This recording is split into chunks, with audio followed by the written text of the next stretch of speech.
علم نور ہے، العلم نور ہے، العلم نور۔ بہت سے لوگ کہتے ہیں کہ ہماری دعا نہیں قبول ہو رہی ہے، پتہ نہیں کب دعا ہماری اللہ قبول فرمائے گا۔ اس طریقے سے کفری الفاظ بھی بیان کر دیتے ہیں لوگ اپنی زبان سے، کہہ ہی دیتے ہیں سامنے، اکثر دیکھا ہے ہم نے، ایسا ہوتا ہے کہ پتہ نہیں ہمارا کب دعا قبول ہوگی یا ہمارا کام کب ہوگا۔ تو حضرت اس کے تعلق سے آپ کچھ وضاحت کریں، کیا کوئی دعا کا کوئی صحیح وقت ہوتا ہے، یا دعا کب قبول ہوتی ہے، یا کس انداز میں دعا کی جائے کہ اس انداز میں دعا ہماری قبول ہو جائے؟ آپ کچھ اس پر وضاحت کریں۔ ناظرین کرام، السلام علیکم ورحمۃ اللہ وبرکاتہ۔ پہلی بات تو آپ یہ سمجھتے چلیں کہ حدیث پاک میں آتا الدعاء مخ العبادہ، کہ دعا عبادت کا مغز ہے۔ ایسے سمجھ لیجئے کہ جیسے ہم کھجور کھاتے ہیں اور کھجور میں ہم گٹلی تو ہاتھ میں رکھیں اور باقی چیز کو ہم پھینک دیں تو یہ ہماری بیوقوفی ہی ہوگی۔ اسی طریقے سے ہم جملہ عبادات تو کریں لیکن ہم دعا سے اپنے آپ کو دور رکھیں تو یہ ہماری بیوقوفی ہے۔ اس لیے عبادات کا مغز ہے دعا، اور دعا مانگنا چاہیے۔ قرآن میں اللہ بیان فرماتا کہ وَإِذَا سَأَلَكَ عِبَادِي عَنِّي فَإِنِّي قَرِيبٌ أُجِيبُ دَعْوَةَ الدَّاعِ إِذَا دَعَانِ فَلْيَسْتَجِيبُوا لِي۔ جب میرے بندے مجھ سے سوال کرتے ہیں تو میں اپنے بندوں کو جواب دیتا ہوں۔ اس لیے اللہ فرماتا تم مجھ سے دعا کرو، میں تمہاری دعا کو قبول فرماؤں گا۔ اب یہ بات تو آپ کو سمجھنا ہی پڑے گی کہ جب عبادات کا نچوڑ ہے، مغز ہے یہ دعا، تو جس طریقے سے ہم کسی بھی عبادت کو کرتے ہیں تو وہ عبادت اس وقت تک عبادت نہیں ہو سکتی، وہ قبول نہیں ہو سکتی جب تک کہ ہم اس کے تمام شرائط کو بجا نہ لائیں۔ اسی طریقے سے دعا بھی عبادت ہے، تو ہمیں چاہیے کہ دعا کے تعلق سے اتنے مسائل سیکھ لیں جس سے کہ ہم یہ جان سکیں کیسی دعا ہمیں کرنا چاہیے اور کس وقت میں قبول ہوتی ہے اور کس انداز میں دعا کرنا چاہیے، تاکہ ہمیں جب طریقہ معلوم ہوگا تو انشاءاللہ جب ہم جو بھی دعا کریں گے تو اللہ اس کو ضرور قبول فرمائے گا۔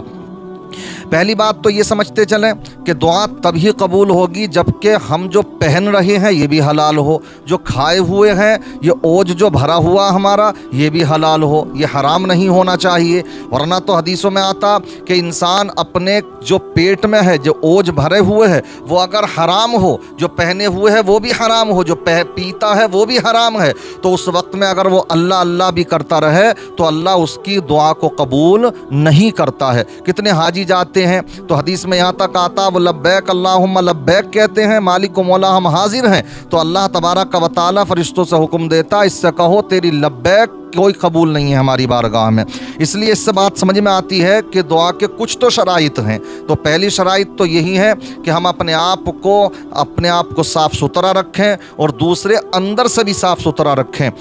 دوسری جو چیزیں آتی ہیں دعا ہمیں کرنا کیسے چاہیے، تو دعا حدیث پاک میں آتا آقا ارشاد فرماتے ہیں ادعوا اللہ، جب تم اللہ سے دعا کرو تو اس انداز میں کرو کہ انتم موقنون بالاجابہ، کہ تمہیں اللہ کی ذات پر پورا یقین ہو، یعنی اس انداز میں نہ کرو۔ اللہ کے رسول خود فرماتے ہیں، آگے حدیث میں آتا وعلموا، اور جان لیجئے ان اللہ لا یستجیب دعاء من قلب غافل لاہن، کہ رب تبارک و تعالی ایسے انسان کی دعا کو قبول نہیں فرماتا کہ جس کا دل غافل ہو، لاپرواہ ہو، کہ دعا بھی ہو رہی ہے کبھی ادھر دیکھ لیا کبھی ادھر دیکھ لیا، الٹے سیدھے انداز میں، ایسے غافل دلوں کی طرف سے جو دعا کی جاتی ہے اللہ اس کو قبول نہیں فرماتا ہے۔ اور ایک بڑی پیاری حدیث پاک ہے، آقا ارشاد فرماتے ہیں کہ اگر آپ یہ چاہتے ہو کہ تمہاری دعا قبول کی جائے تو آقا نے ارشاد فرمایا ان اسرع الدعاء اجابتاً، کہ سب سے جلدی قبول ہونے والی دعا دعوت غائب لغائب، ایک غائب انسان کے لیے دعا کرے۔ کیا مطلب یہ ہے کہ آپ یہ چاہتے ہو کہ آپ کا بھائی پریشان ہے، آپ کے والد پریشان ہیں، آپ کے دوست و احباب پریشان ہیں، اور ان کے بھلائی اگر آپ چاہتے ہو تو آپ کو چاہیے کہ آپ جب دعا کریں تو اس کے منہ پر نہ کریں،